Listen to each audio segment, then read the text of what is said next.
Hey, welcome back to the channel. My name is Siim Land, and in this video I'm going to talk about how can you get more deep sleep. So basically I'm going to be giving you almost like a mini podcast about like a full guide to getting more deep sleep. So you can sleep better, get more recovery, and just be healthier. This episode is brought to you by the world's most recognized probiotic supplement, Seed. Seed's Daily Synbiotic is a pre- and probiotic 2-in-1 capsule that supports your gut health, skin, digestion, and so much more. Seed isn't a cocktail of random strains of bacteria that do nothing. It contains 24 clinically and scientifically studied strains, which makes Seed the first of its kind. Seed's Daily Synbiotic is the only probiotic supplement I'm taking regularly because of how much it's backed by research. I noticed the benefits it has on my digestion and overall energy. You can get a 15% discount off Seed's Daily Synbiotic by using the code SIIM15 at seed.com/SIIM15. That's SIIM15 at seed.com/SIIM15. So, to actually know how much deep sleep you're getting, you would need some sort of a tracker, and I use the Oura Ring, using that for many years, and I do get a good consistent amount of high deep sleep all the time on a regular basis. So these are kind of my average nights. I get usually like 2 hours of deep sleep. I may not get that much REM all the time, but I do get adequate deep sleep on a regular basis. And some, my records are 3 hours, even like up to 50% of my sleep totally may have been some deep sleep sometimes. But I think that can be a bit of like a misreading from the Oura Ring itself, that actually a part of that is going to be REM sleep. But regardless, I get plenty of deep sleep, and I get high amounts of deep sleep as well. And what is deep sleep? Deep sleep is quite a crucial part of the entire healthy sleep cycle. And you need deep sleep for many things, mostly for physical repair. You need to be in deep sleep to conduct all these different kinds of repair processes, especially related to like muscle repair, just overall health in relation to your body. The REM sleep, rapid eye movement sleep, is a time where your brain is, doing most of the processing, and that's where you also see dreams. So one sleep cycle lasts about an hour and a half, and it starts from wakefulness, goes into NREM1 stage, NREM2, and NREM3 is considered the deep sleep stage, after which you go into rapidly to near wakefulness, where you go into REM sleep and you see dreams. And during the entire night, you get about 4 or 5 total sleep cycles in total if you sleep somewhere between 7 hours.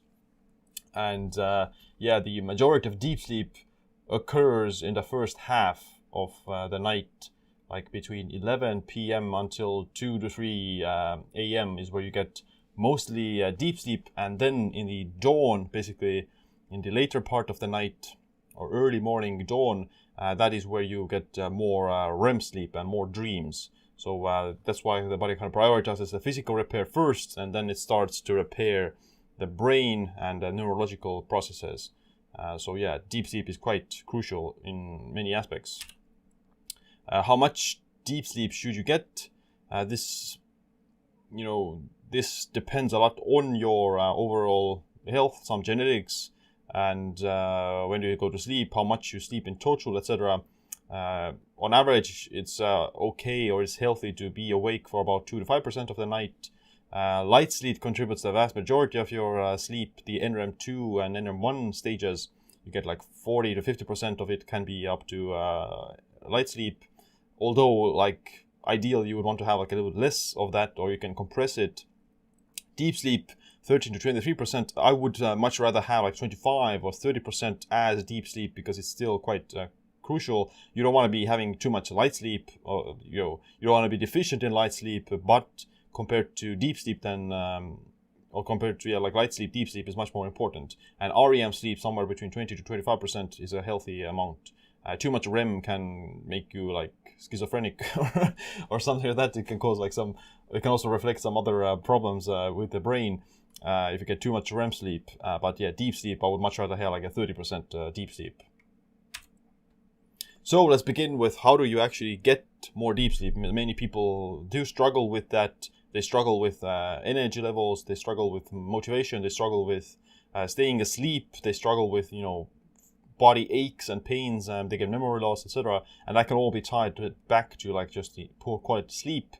And deep sleep especially will relate to things like physical side, like injuries and physical soreness and those kind of things. So what is the number one thing that I think is the most important thing for overall sleep architecture? That's going to be the circadian rhythms. So the circadian rhythms, if you don't know, then they are these day and night cycles, diurnal rhythms inside the body that control basically everything that's going on, including the sleep hormones and including all the sleep stages.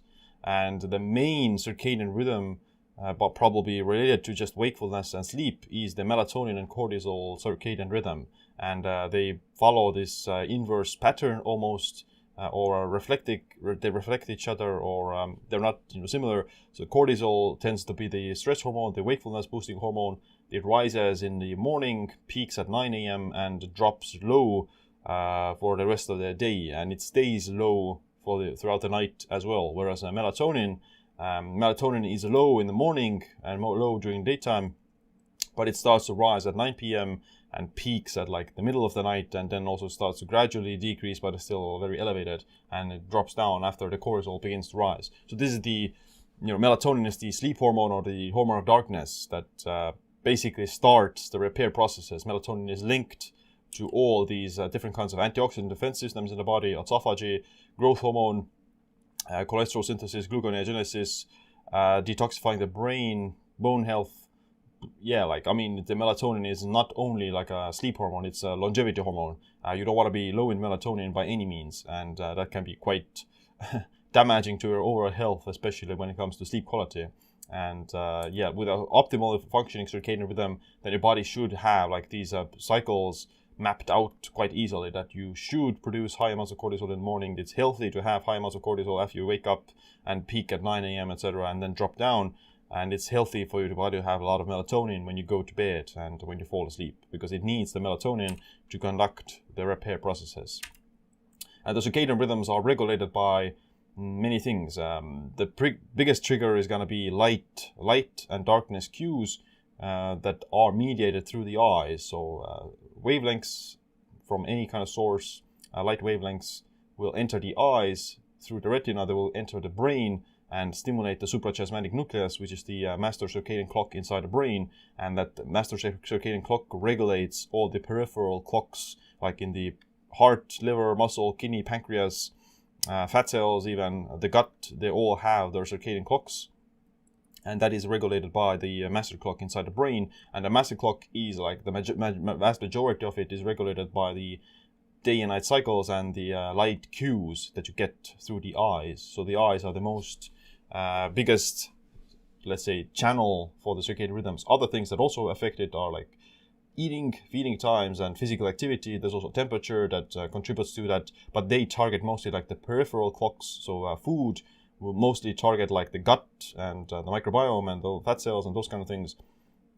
But those peripheral clocks will then send signals back to the master clock as well, that will then regulate the sleep-wakefulness cycle, your cognitive performance, your physical performance, and hormone production. So the clocks are always running, as I like to say, and whether or not your body is in sync with the clocks depends on the cues that you get. And if you are in sync with the cues and with the clocks, then your body will be also healthier, and it will produce the right hormones at the right time that will allow you to fall asleep, etc.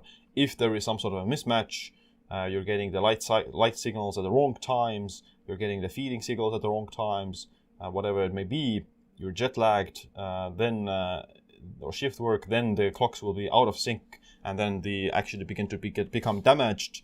They become to work disorderly and out of sync, which will then cause like sleeping problems and bad, let's say, health overall.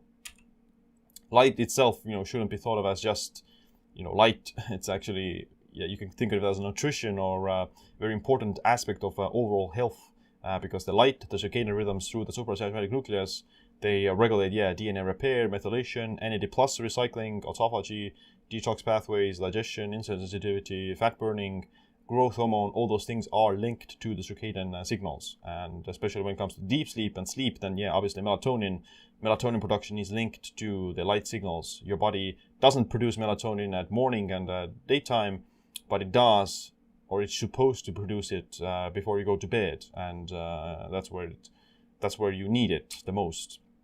So on a natural setting, in a natural environment, the daily circadian rhythm would look like this: that in the noontime or morning, you get like this full spectrum sunlight that consists of all the solar spectrum, all the violet colors or the rainbow colors, and it comes almost in like a very balanced way. So you get blue light, you get green light, but you also get red light, etc. from the daytime sunlight, and that's very healthy. It keeps the circadian clocks running. It helps your body, prepares your body to produce melatonin at night, etc. And in the evening, it shifts more towards like this amber lights, more red, more orangish, and much less of the blue, violet, and green lights, because the sun is setting and the wavelengths become, more tilted towards these higher frequencies or nanometers. In the evening or at night, completely when the sun is set, then that's where you should get mostly only like red light naturally. There weren't no smartphones, there weren't no like lamps in the hunter-gatherer times, so even like a few hundred years ago there was no artificial light, so people were able to get to this high amount of red light at night as well as their only source of light, which is relatively healthy. It doesn't disrupt the circadian rhythms, and it's devoid of this artificial light that would be damaging to your health, because the blue light, the artificial light, it inhibits melatonin production. So the blue light, green light, turquoise, violet, they tend to inhibit melatonin production, which will then lower your melatonin levels, makes you fall asleep worse, or decreases the time it takes to fall asleep, reduces overall sleep quality, and makes it harder to kind of stay asleep. You definitely produce less melatonin, which is unhealthy, whereas the red lights, sunsets, campfire, candlelight, as well as like red light bulbs, red light therapy devices, they don't inhibit melatonin because they have these wavelengths between 700 to 600, 650 or 550 nanometers. Those yellow, amber, red lights don't inhibit melatonin. So this is the light that you want to get exposed to before going to bed, as opposed to this blue light. And obviously in the modern world, we're surrounded by these blue lights all the time. And the smartphone, the computer screen, even like the blinking light on the smoke detector, that can also have this green or blue light interfering with your melatonin production. Even just a small amount can be enough to suppress the melatonin. And it takes at least like 30 minutes to 45 minutes for your body to resume the melatonin production, because what it essentially signals the brain is that it's daytime, it's not time to go to sleep, and you should just go hunt or stay active to gather resources instead of sleeping. Whereas in reality, you may actually need to get recovery and sleep, which would require the red lights and absence of blue light. You would still want to sleep in complete darkness, like in zero light, but before bed, you would want to get exposed to some sort of like red lights as opposed to blue lights. And the LED lights also that you get exposed to during the daytime, those are also problematic because they come in this like imbalanced frequencies, or the wavelength that you get from them is like slightly imbalanced compared to the solar spectrum. The solar spectrum has all the wavelengths that are kind of relatively balanced, but with the LED lights, artificial lights, you get this high amount of blue light and high amount of green light, and not enough of the red light that has these anti-inflammatory properties. So you get more oxidative stress. You damage your eyes with the artificial light much more compared to the sunlight, and you don't get the proper circadian signaling as well from the LED lights. And that's why using some sort of blue blocking glasses, I think, is one of the best sleep hacks. I think number one sleep hack probably. It's better than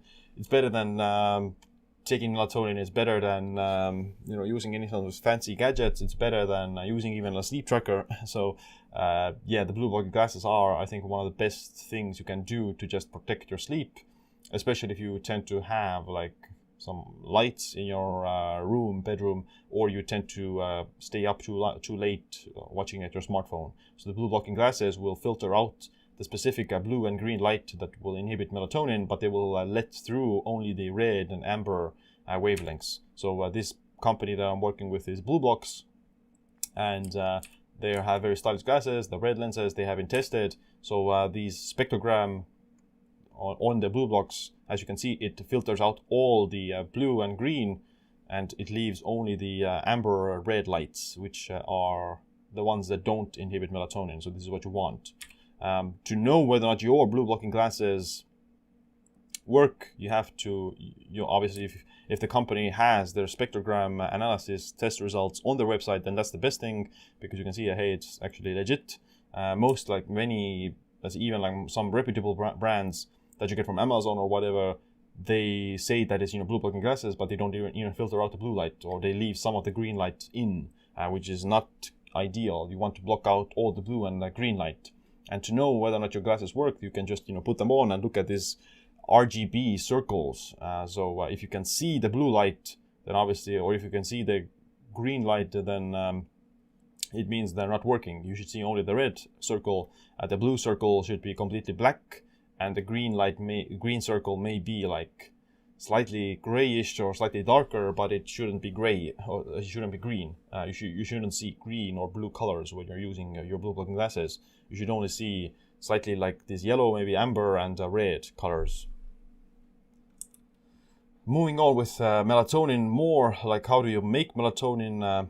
Your body can make it from different precursors. The biggest precursor is tryptophan, which is an amino acid that you get from protein primarily. Tryptophan gets converted into 5-HTP that requires folate and vitamin C, for example. It also requires iron for that. 5-HTP gets converted into serotonin. This conversion requires vitamin B6 and zinc. And serotonin then converted into melatonin, the end product. And this conversion also requires vitamin B6 and zinc. So you don't basically want to be eating protein to help your body to produce melatonin, as well as many other neurotransmitters. And you need basically a good whole foods diet for this to happen. Some problem can also sometimes for a lot of people be that although they're eating tryptophan, then they're still not able to fall asleep, or they're slightly anxious. That has to do with the tryptophan not really reaching the brain, because there's like many other amino acids in the bloodstream. Let's say if you eat a piece of chicken that generally has high amounts of tryptophan, if you eat that, then a lot of that, all those amino acids that you get from the chicken may not reach the brain because there's like competing amino acids. If there's a lot of competing amino acids, then tryptophan won't get there. And that's where like eating some carbs actually can help by raising insulin. You eat carbs, the insulin shuttles the other competing amino acids into the cells away from tryptophan basically, and there's more tryptophan that will be able to enter the brain and get converted into serotonin and then into melatonin. So yeah, only eating tryptophan, only eating protein may not always work. And this is where carbs actually are good food for the evening, because you're going to experience this serotonin crash basically that helps you to produce melatonin and kind of fall asleep a bit easier. Some specific foods also have melatonin directly, and those foods tend to be the ones that are exposed to a lot of like sunlight, and they accumulate this melatonin in their like skins primarily. And all these dark fruit that are in the sun, like dark cherries, are the highest melatonin foods. Like dark cherry tart juice is a good source of melatonin. Leafy vegetables, berries, tart cherry juice, and milk is also the milk. How much melatonin milk has depends on how much sunlight the animal was exposed to, and also when you milk it. So if you milk the cows during daytime, then they produce much less melatonin, and the milk also has less melatonin. Whereas if you milk the cows in the evening, then that milk also has a bit more melatonin, because that's where the cows will also naturally produce some melatonin. Food. Let's continue on with food and the circadian rhythms. I said light and darkness are the main regulators of the master clock, which is true, but food and calories will primarily affect the peripheral clocks in the intestines and the gut, which will then send a signal to the master clock, and based upon that information, the master clock will control all the sleep-wakefulness cycles and things like that, digestion and hormone production. And there are some studies that even suggest that the food intake may be like a bigger controller of the master clock in some cases. Like if you eat in the middle of the night, then obviously the food intake will shift the peripheral clocks or misalign them, and that will also misalign the master clock in some way. So you don't want to be eating like at night, basically. You want to be eating during the activity period for humans, which is during daytime. This is where the time-restricted eating concept comes into play. It's also linked to the circadian rhythms. It's quite well researched by now that it does have some positive effects on sleep quality and overall health. The average person tends to eat like within a 16-hour window and fasts only 8 hours. So they eat from the moment they wake up until the moment they go to bed. So they never experience this fasted state, and they are misaligning their circadian rhythms to a certain extent by just being in this fast state constantly and suppressing causing misalignments with the master clock. Then there's the concept of intermittent fasting, or time restricted eating is a more scientific term, and this is slightly different, that you actually fast for 16 hours and you eat within 8 hours. There's different ways of doing it, like, you can eat early in the day, you can eat later in the day, it doesn't matter. I think as long as you don't eat immediately before bed, it shouldn't be a problem for your sleep quality. You should want to have at least a few hours where you stop eating before going to bed to allow the body to digest and to not like eat a massive meal before. There are the circadian clocks of food intake, or based upon what the circadian clocks do to your metabolism. Ideally, you should want to eat, when your body is the most insulin sensitive and metabolically flexible, which tends to be in the AM part, or the earlier day, somewhere between 10 AM until 12 is where you have the highest insulin sensitivity. But also your physical performance tends to be better in the afternoon, like 2 to 5 PM. And if you eat then you're still very insulin sensitive after a workout. That's because of the physical exercise activates all these GLUT4 receptors, makes you very insulin sensitive. And even then, if your natural insulin sensitivity would be lower because of the circadian rhythms, you would still be very insulin sensitive in the afternoon or evening if you worked out before. So it's a very safe kind of window to eat anywhere between 10 AM until 6 PM, somewhere there, 7 PM. I wouldn't eat immediately after waking up because the cortisol is rising. You don't want to blunt it. You don't want to overexpress it. I would let the cortisol do its job first thing in the morning, and it peaks at 9 AM. And after that, it begins to decrease. Melatonin production naturally would begin around 9 PM, 10 PM, somewhere around there. And what melatonin does is actually makes your body a bit more insulin resistant. So it binds to pancreatic cells and prevents the insulin production. And that's where you don't want to be eating, especially the carbs, because your body wouldn't have enough insulin to clear the bloodstream from the glucose, and that can cause high blood sugar levels. So ideally, you should also want to stop eating before 9 PM. That's when the melatonin production should begin.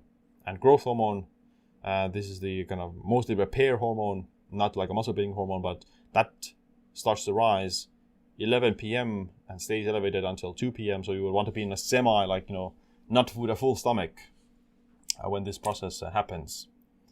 The microbiome also has some effects on the master clocks and circadian rhythms. So actually 70% of the serotonin production of your body comes from the gut, and serotonin then gets converted into melatonin. So yeah, your circadian rhythms can shift your microbiome. They can cause bad strains of bacteria to overpopulate, and they can kill off the beneficial ones. And at the same time, just a poorer working microbiome can, or let's say food intake at the wrong time, can also dysregulate the circadian master clock. So it's quite, let's say, important to have some sort of time restricted eating, at least to a certain extent. I wouldn't say that you need to do a 16-hour fast or 1 meal a day. I would say at least 12 hours and 12 hours of fasting, 12 hours of eating. That should be a gold standard for everyone. And ideally, you should want to confine it a little bit more, 14 hours fasted or something like that. What are some supplements for deep sleep, especially? Here are ones that I tend to take. Melatonin. Melatonin, it's still somewhat beneficial to take some melatonin every once in a while as well, because of the longevity boosting benefits that you get. In small doses, it doesn't have any negative side effects. It's not going to suppress your natural melatonin production. In larger doses, like 75 milligrams, it can be a contraceptive. But if you only take 0.3 or 1 milligram, then it's not going to have those effects, and it's not going to also disrupt the circadian rhythm. It has immunity boosting benefits, like melatonin supplementation has also been used to treat, the pandemic, or the cases of the pandemic, the virus, to a certain extent. And a small dose, 0.3 milligrams up to 1 milligram, that can actually give like a small boost in just the melatonin production. And essentially, it's very beneficial if you have like had bad sleep, or if you have short sleep, or if you have jet lag. Then you can use the melatonin supplement to reset your circadian rhythm or align it much beneficially. Magnesium, very important mineral. A lot of people are deficient. 500 milligrams tends to be like a good RDA for most people. And if you take 500 milligrams of magnesium before bed, then you just feel very relaxed and calm, and helps you to fall asleep. Reishi mushroom is something that I use quite frequently. It's actually helps also with sleep architecture, lengthens overall sleep, makes you have crazy dreams, or you get a lot more dreams with reishi, which I do get myself as well. I take usually like 400 milligrams, and I don't take it all the time, but yet quite frequently I take it, and I do get very vivid and very like rememberable dreams if I implement that. Glycine, 2 grams, 2 to 3, even 5 grams is fine. Glycine is an inhibitory amino acid. It lowers your body temperature, relaxes you, boosts glutathione and antioxidants. It's a longevity supplement, but it also helps with sleep. I like it, makes you relaxed and calm. Taurine is also an inhibitory amino acid. 2 grams can be beneficial. Theanine, generally like a relaxing amino acid.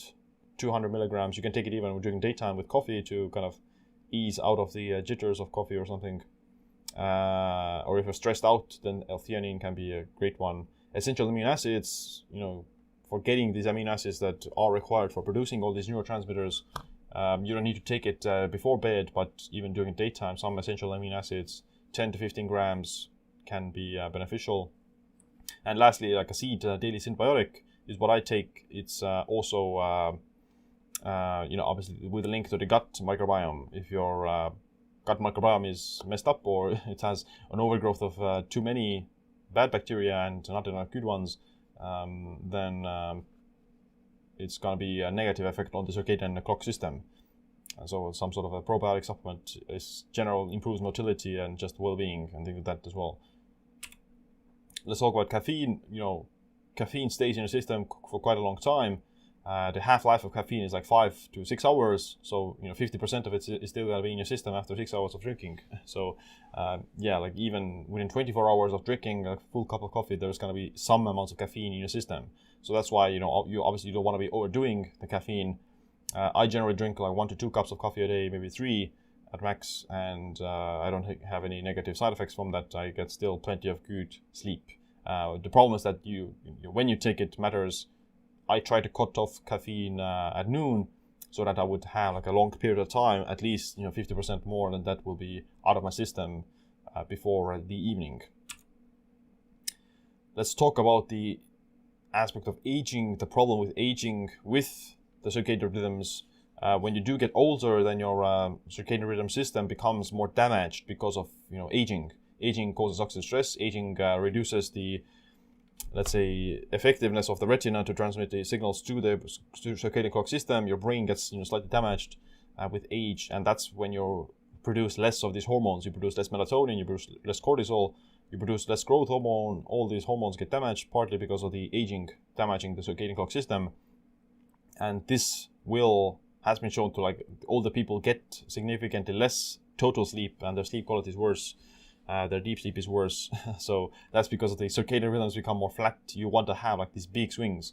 It's healthy to have a high amount of cortisol and high amount of melatonin and low amount of cortisol at night. And but with age, it becomes very flat. You don't produce that much cortisol, so you wake up with less energy. You don't kickstart the circadian system that easily, and you produce less melatonin as well, which will make you not sleep that well. Fortunately, it has been found that this process of, let's say, damaging of the circadian clock system has been found to be able to be reversed with things like calorie restriction. So calorie restriction improves NAD metabolism. NAD is involved with the circadian clock system. It repairs, it has DNA repair effects and epigenetic effects of anti-aging longevity effects. So it repairs the circadian clock system back into a more youthful state, basically, so that you would be still able to produce more melatonin and produce those hormones that are required. And there are many things that have this effect with NAD, like Calorie restriction is one of them. Intermittent fasting does it, or time restricted eating does it. Time restricted eating actually directly activates one of the recycling pathways of NAD that increases your NAD levels. NAD supplements or NAD boosters can be an effective way to raise your NAD levels, especially if you take it in the morning. Exercise does it, and just being aligned with the circadian rhythms also keeps your NAD pathways aligned and synchronized, which means just getting daylight and sunlight exposure and sleeping at the right time. Things that derail the circadian clock system or damage them, make them break apart, are shift work, circadian disruption, chronic inflammation, jet lag, and everything related to the misalignment of the circadian rhythms. Next up, let's talk about EMF. The blue light that you get from a smartphone is bad for the melatonin production, but the EMF has also been found to have a negative effect on sleep quality. And there is a positive association with EMF exposure and sleep quality. So what you can do for that is, obviously turn off the Wi-Fi if you can, turn off all the electronics in your house, put your phone on airplane mode, and you can also do some grounding, which has been shown to, in studies, lower inflammation, improve sleep quality, reduce pain, reduce blood pressure, improve mood, reduce blood viscosity, reduce oxidative stress, etc. So it's a very quick and free way of doing that, of just lowering your body's EMF, let's say, buildup that can improve your sleep, especially if you do it in the evening before bed. Next, we'll talk about temperature. So temperature is also with a circadian rhythm. Your body's temperature while you're sleeping is the lowest. So the lowest dump or the throw, what you call it, is around like 4 a.m., 5 a.m. is where your body has the lowest temperature. And the highest temperature is like 6 p.m. and the highest blood pressure is also around that time. So lower temperatures will signal also melatonin production. So cooling down your body, and like glycine does it, some cold shower can lower your body temperature. Sleeping in a cool bedroom will help with melatonin production from a circadian side, because what your body should have lower body temperature at night. And there are studies that high body temperature and high bedroom temperature decreases sleep quality. Of course, there are some individuals who have a different threshold for that, but generally you don't want to be sleeping, super sweaty and in a super hot bedroom. A slightly cooler environment tends to be more optimal for melatonin and deep sleep, especially. Studies finding that the most people, if the temperatures are lower, then people get more sleep, total sleep time, and they wake up around the same time. But the total sleep time, total sleep length is generally a bit higher if you sleep in a cooler environment compared to like 38 degrees Celsius or 40 degrees Celsius. What is the best temperature for sleep? According to the National Sleep Foundation, it's somewhere between 60 to 67 degrees Fahrenheit or 15 to 19 degrees Celsius, which is quite cold, but for a lot of people. But I would say that, you have to find out what's the sweet spot for you. Maybe 22, 25 is the room temperature. This describes the room temperature, 15 to 19 degrees Celsius, not your body temperature. And this describes the body temperature, so to say.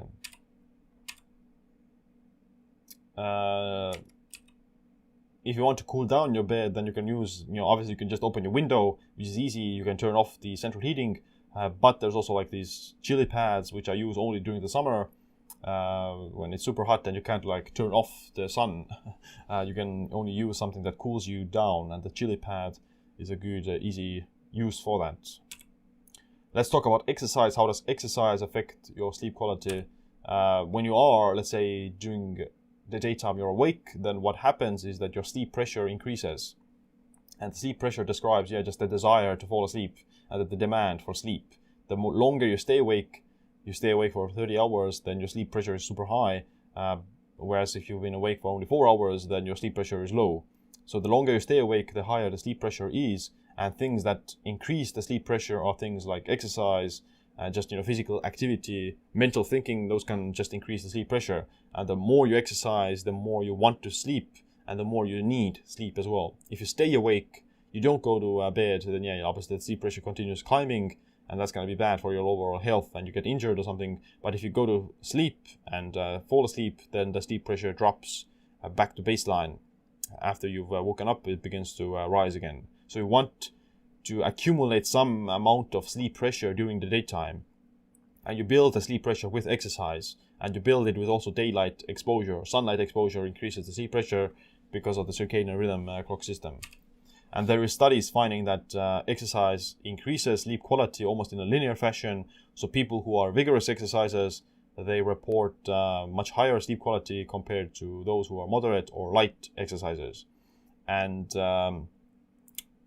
obviously there can be overtraining will probably eventually reduce your sleep quality and may cause insomnia or something, restlessness, but still most people aren't exercising that hard, and vigorous exercise is still associated with the best sleep quality because of the sleep pressure and other things as well that with the circadian rhythm side help to fall asleep.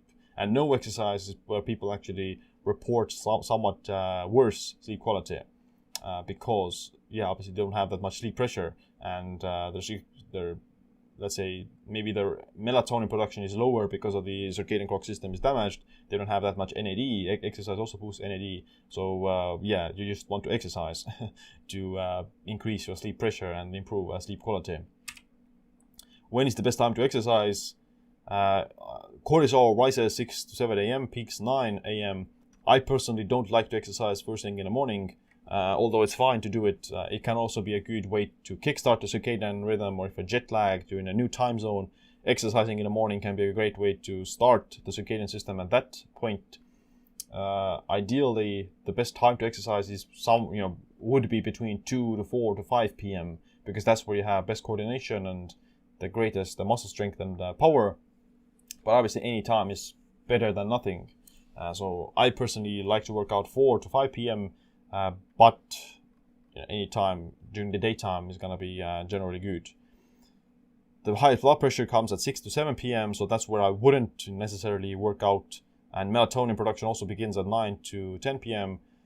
So I wouldn't exercise. If you exercise too close to bedtime, then that can keep you up and that can disrupt the circadian system.